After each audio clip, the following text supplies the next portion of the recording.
This is the process shot. I'm Michael. I'm stuck in a haunted movie theater, and I've seen Indecent Desires, a weird sexploitation film from 1968 directed by Doris Wishman. It's relatively simple in its concept, following a man apparently named Zeb who finds a doll and a ring in a garbage can. He takes them home for no reason, then heads back out, spotting a woman named Anne. Becoming obsessed with her, also for seemingly no reason, he runs back home and finds that his new doll resembles her. Furthermore, and for what also appears to be for no reason at all, he can use it as a voodoo doll, torturing Anne through spontaneous jolts of physical sensations and ongoing mental torment. Naturally, when Zeb learns that Anne has a fiancé, things only go from bad to worse. Like the previous movies from Wishman that I've seen, this movie also has an almost purist focus on sleaze and sex over any actual story. Unlike the other films, however, there is a more comprehensible story here, if only barely. At the very least, the ordeal that Anne is put through is shown as having an actual effect on her psyche and her relationships with others. It's not much, but it's a series of events that makes this more than just a bunch of scenes strung together, which is still technically what's going on here. I guess I'm just trying to find some sort of silver lining. At the very least, there's more to what's going on than weak excuses to titillate the audience or slap somebody around.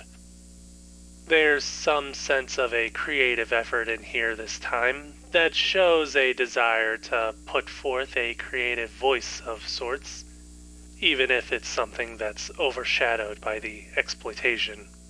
Then again, there actually isn't so much of that put on display, at least not in an explicit manner. The movie is almost a character study, though even so, there isn't much in Anne or Zeb's characters to study. I guess the best way to summarize my thoughts is that while the actual events fall right into basic sexploitation and smut, the story it follows clearly wants to set itself apart from anything else that might be out there.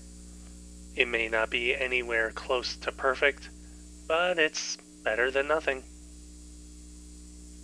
Speaking of nothing, that's a one-word description of the film's budget.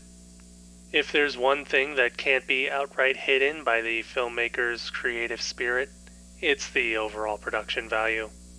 Much like Bad Girls Go to Hell before it, Indecent Desires is very much a movie filmed on location, not so much out of choice, but out of necessity. There are only 3 major interior locations in the whole movie: Anne's home, Zeb's apartment, and Anne's workplace. Everything else is just filmed outside and probably while nobody was looking. On one hand, it's enough for what the story needs, but on the other hand, it's clearly just working with whatever they have and hardly trying to reach out towards anything higher. The movie's technical construction is just as limited in its scope, with cinematography that's limited to however steady the operator can hold the camera, and audio that's still dubbed over in post-production. On that front, they did at least try to synchronize these lines with the footage, at least whenever the actors' lips could be seen. That seems to be the extent of any technical effort, though. I will say that it does give the movie a sense of charm, in that for as little as there was to work with, the surreal and relatively artistic direction of the story and how it treats its characters gives off a sense of promise, as if all they needed was some more time and money to tell the story they really wanted to tell. Whether or not that would actually hold out, I don't know for sure.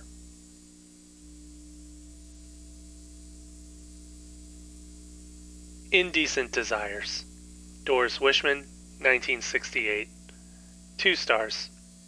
I don't know if I'd outright say that I'd recommend watching it, but it's certainly better than the other two films from the director that I've seen.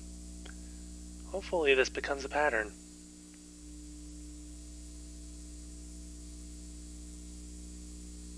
That's it for this review. If you liked it, leave a like. If you didn't, leave a comment. Subscribe to the channel for more reviews. Sometimes I wonder who these movies were made for. Now I wonder if they were just made because the filmmakers wanted to make them. I admire that spirit.